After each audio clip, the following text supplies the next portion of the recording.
High, কেমন আছো সবাই? আশা করি ভালো আছো। আমি আবারও চলে এসেছি নতুন আরেকটি পর্ব নিয়ে।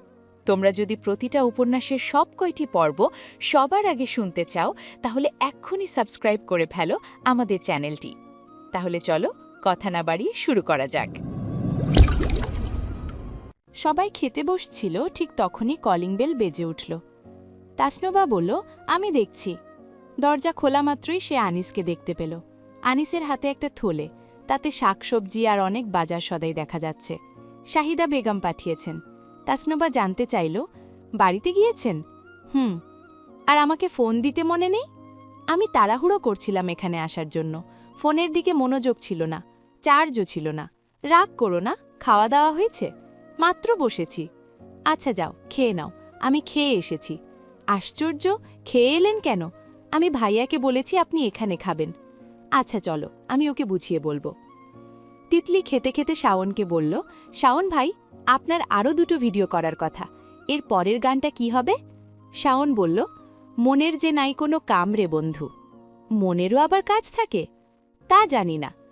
আপনি দেবের গানের পাগল কেন? আমার ভালো লাগে। ভাইয়ে, তুমি আজকে একটা গান গাইবে? তসিফ খেতে খেতে মাথা নাড়ল। কেন কেন, একটা গান গাইবে আজকে প্লিজ প্লিজ। ওই গানটা, মনের কিনারে চলে আয়, এলোমেলো করে দে আমায়। তাসনুবা বলল, তুই পড়া মুখস্থ করতে পারিস না, কিন্তু তোর অন্য সব মুখস্থ হয়ে যায়। সব গানের লিরিক্স তোর মুখস্থ। তসিফ বলল, তুই বড় বোন হয়ে করিস কি, ধরে দুটো দিতে পারিস না? তাসনুবা তিতলির দিকে তাকালো। তিতলি, তাড়াতাড়ি খাও, খেয়ে বাবুকে কোলে নাও, শাইনা খেতে আসবে। আনিস ভাই আছে না, ওনাকে দাও, আমার খেতে সময় লাগে। উনি বাচ্চা সামলাতে পারবেন না, কথা কম বলবে। তিতলি হাড্ডিতে কামড় বসালো। তসেফকে বলল, ভাইয়ে তুমি সত্যি গান গাইবে না? ধরে দেব একটা, আমি কি গায়ক যে গান গাইব? তুমি তো মাঝে মধ্যেই বলো, তিতলিনি এদিকে আয়, তোকে একটা গান শোনাই। কি করে তোকে বলবো তুই কে আমার? ধুম করে একটা কিল বসিয়ে দিল তৌসিফ। তিতলির কাশি উঠে গেল। সে কাশি সামলে তৌসিফকে উল্টো একটা কিল বসিয়ে দিল। তাসনুভা চেঁচিয়ে বলল, মেজো ভাইয়া দেখো, এরা মারামারি করছে। তাজদার গর্জন করে উঠল পাশের রুম থেকে। সমস্যা কি? দুটোকে কান ধরে বের করে দেব। তিতলি বলল, ও আমাকে আগে মেরেছে। তাজদার বলল, তৌসিফ তুই কি ছোট বাচ্চা? তৌসিফ কিছু না বলে খাওয়া শেষ করে উঠে গেল ঝটপট। যাওয়ার সময় তিতলির মাথায় চড় মেরে দিল। তিতলি অভিশাপ দিল, তোর জীবনেও বিয়ে হবে না তৌসিফ পে। শাওন তাদের ঝগড়াঝাটি দেখে মনে মনে বলল, মেয়ে মানুষ ঝগড়া করার জন্য সেরা রে। তাজদার শাইনা দুজনেই খেতে এলো। বাবু আনিসের কোল থেকে তিতলির কোলে গিয়েছে। তিতলির চুল টেনে ধরেছে। আজকাল চুল ধরলে সে আর চুল ছেড়ে দেয় না। তাজদার চেয়ার টেনে বসতে বসতে আনিসকে বলল, চলে আয়। আরে না, আমি খেয়ে এসেছি। আরও একবার খাওয়া যায়? অসম্ভব। তাসনুভা বলল, থাক, আর বলার দরকার নেই, উনি না খেয়েও তো আসতে পারত। শাইনা বলল, আম্মা নিশ্চয়ই জোর করেছে, না খেয়ে বেরোতে দেয় না। তারা তিনজনে বসে খেয়ে নিল। তাসনুভা অল্প করে খেয়ে আগেভাগে উঠে গেছে। বাবুকে নিয়ে তিতলি, তৌসিফ আর শাওন বাইরে চলে গিয়েছে। নিশ্চয়ই তিতলির আবদারে। খাওয়া দাওয়া করে তার একটু হাঁটাহাঁটি করতে হয়। ইদানিং ভীষণ গুলুমুলু হয়ে যাচ্ছে সে। তার বরের খুব কষ্ট হবে কোলে নিতে। বরের কথা সে খুব ভাবে এখন থেকে। তাসনুভা এসে দেখল আনিস একা একা বসে ফোনে টিপছে। তাসনুভা বলল, আপনি অফিস থেকে আজ দেরিতে ফিরেছেন? আনিস মাথা তুলে তাকালো। হ্যাঁ, কলিগদের সাথে ছিলাম, সবারই দেরি হয়েছে আজ। আনিস আবারও ফোনে চোখ রাখল। আর কিছুক্ষণ পর ফোন ধরা যাবে না, তাই সময়ের মধ্যে তার কাজ সেরে নিচ্ছে। তাসনুভা বলল, সেখানে নাহিদা ফাইজাও ছিল? ও, আপনার ওই কলিগটা অনেক সুন্দরী। আনিস উৎসুক দৃষ্টিতে তাকিয়ে বলল, ওই কলিগটা? তাসনুভা অন্যত্র মুখ ফিরিয়ে রেখে বলল, ইয়েস। আনিস কপাল কুঁচকে বলল, হ্যাঁ সুন্দর। এখন? তাসনুভা ঝাঝালো কণ্ঠে বলল, আবার সুন্দরও বলছেন? তুমিই তো বললে সুন্দরী। আপনি আমার সাথে কোনো কথা বলবেন না। কার সাথে বলবো? তাসনুভা রেগে যাচ্ছে। সে কথা বলতে বারণ করেছে বলে তৎক্ষণাৎ কার সাথে কথা বলবে সেই সুযোগ খুঁজবে? লম্পট পুরুষ মানুষ। বিয়ের আগে তো দেখে ভদ্রলোক মনে হয়েছিল। আনিস তার হাত ধরে সামনে এনে বসালো। বসো, তুমি বোধহয় রেগে আছো। না, আমি ভীষণ আনন্দে আছি, হাসছি, এই দেখুন। তাসনুভা জোরপূর্বক হেসে দেখালো। আনিস বলল, তাও ভালো, তুমি তো হাসো না সহজে। কারণ আছে। কি কারণ? তাসনুভা গম্ভীর মুখে বলল, কারণ হাসলে স্মাইল লাইন পড়ে। স্মাইল লাইন পড়লে তো ভালোই, সামান্য স্মাইল লাইনের জন্য তুমি হাসবে না? হাসলে তোমাকে ভালো লাগে। থ্যাঙ্কস, চেষ্টা করব। আমি আপনাকে একটা কথা বলতে চাই। বলো। আমি আর বাড়ি ফিরব না। আনিস একটু চমকালো। মানে? মানে আপনার এই ফোন, কাজ, কলিগ আর বন্ধু বান্ধবের উপরে যেদিন আমি প্রায়োরিটি পাব সেদিন ফিরব। আমি এখানে থাকব আর মাঝে মধ্যে আমাদের বাড়িতে যাব। Take your time Anisuzzaman. Anis phone রেখে দিয়েছে।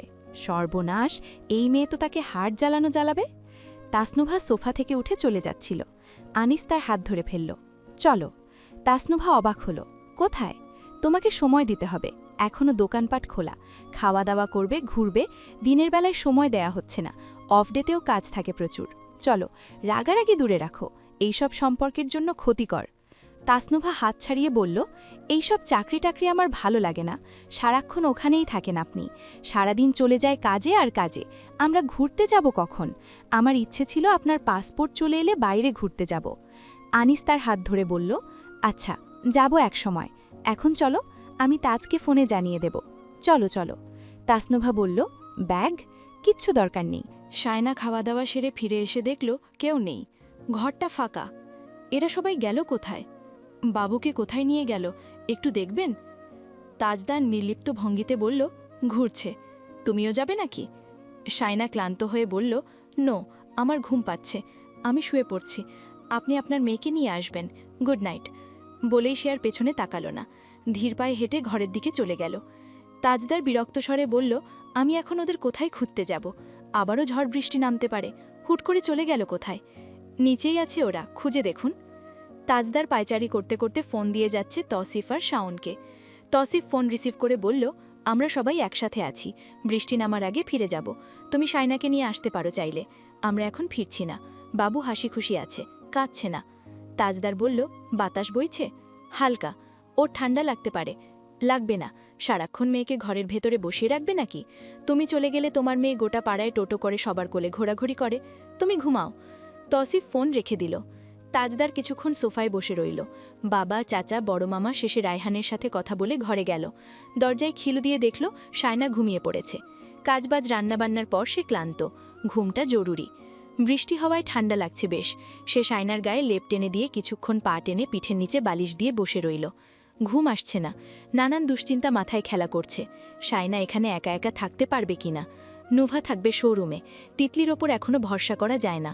পরক্ষণেই মনে পড়ল শাহিদা বেগমের কথা, তিনি আসবেন কাল, মেয়ের সাথে কিছুদিন থাকবেন। সবাই আশ্বাস দিয়েছে চিন্তা না করতে, সবাই আছে, মা মেয়েকে দেখে শুনে রাখবে। সে পিঠের নিচ থেকে বালিশটা টেনে বের করে মাথার নিচে হাত গুঁজে শুয়ে রইল। ঘরের আলো নিভে এসেছে, চারপাশ ধীরে ধীরে নীরব হয়ে যাচ্ছে। সে ভাবল, আম্মুকে একবার কল দেবে কি না। ফোনটা হাতে নিল, ডায়াল করার আগ মুহূর্তে থেমে গেল, ফোনটা আবারও রেখে দিল। কিছুক্ষণ পর শায়না নীরবে এগিয়ে এসে তার বুকের ওপর মাথা রাখল। তাজদারের বাহুর বেষ্টনীতে নিজেকে গুঁজে নিতে নিতে সে অস্ফুট স্বরে কী যেন বলল, বোঝা গেল না। তাজদার আলতো করে তার কপালে চুমু এঁকে চোখ বন্ধ করল। মাঝরাতে স্বপ্নে দেখল লন্ডনের এয়ারপোর্টে শায়না নামছে তাজনাহাকে কোলে নিয়ে, আর সে দাঁড়িয়ে আছে একটু দূরে, তাদের অপেক্ষায়। শায়না তাকে দেখামাত্রই হাসছে, বাবুও হাত নাড়ছে। ড্রয়িং রুমে তসিফ তিতলির গলার আওয়াজ শুনে চোখ ছুটে গেল। সে দরজা খুলে বেরিয়ে এসে ঘুমন্ত বাবুকে কোলে নিয়ে ঘরে এলো। বুকের সাথে জড়িয়ে ধরে রেখে কিছুক্ষণ হেঁটে হেঁটে ছোট্ট গাল কপালে আদরে ভরিয়ে দিল। তারপর কটে শুইয়ে দিয়ে শায়নাকে ডাকল। শায়না ঘুম জড়ানো চোখে বলল, কি হলো? একটা স্বপ্ন দেখেছি মমতাজ, তাকাও। আর একটা বিয়ে করেছেন? জানি। তাজদার আর কিছু বলল না, ভীষণ রেগে গেছে সে। তাকে কি মনে করে এই মেয়ে? তার এত আদরে বউ থাকতে সে আবার বিয়ে করবে কোন দুঃখে? শায়না প্রায় অনেকক্ষণ পর চোখ মেলতেই দেখল মেয়ে হাত পা নেড়ে খেলছে, আর তার বাবা ঘুমিয়ে। মাথাটা কাত হয়ে আছে। সে ধীরে ধীরে আলতো হাতে মাথাটা বালিশে তুলে দিয়ে কপালে চুম্বন করল। তাজদার আচমকা বুকে হাত ভাঁজ করে পাশ ফিরে শুয়ে পড়ল। শায়না তার বাহুতে থুতনি ঠেকিয়ে বলল, জেগে থেকে আদর নেওয়া হচ্ছে। সে তাজদার চুলে হাত গলিয়ে দিল। স্বপ্নে কি দেখলেন বাবু মশাই? এমা, ঘুমিয়ে পড়েছে নাকি? আমি ঘুমাচ্ছি, নো ডিস্টার্ব। সে শায়নাকে সরিয়ে দিতে চাইল। শায়না তাকে শক্ত হাতে ফিরিয়ে এনে তার বুকের উপর শুয়ে আঙুল দিয়ে মুখে আঁকিবুকি করতে করতে বলল, স্বপ্নে নিশ্চয়ই দেখেছেন আমার কোমরে চিমটি কাটছেন, গাল ছিঁড়ে দিচ্ছেন, অসভ্য অভদ্র লোক। বলতে না বলতে শায়না নিজের কোমরে বেশ জোরে একটা চিমটি টের পেল। ফলস্বরূপ ভীষণ রেগেমেগে সে তাজদার গালে কামড় বসিয়ে দিল।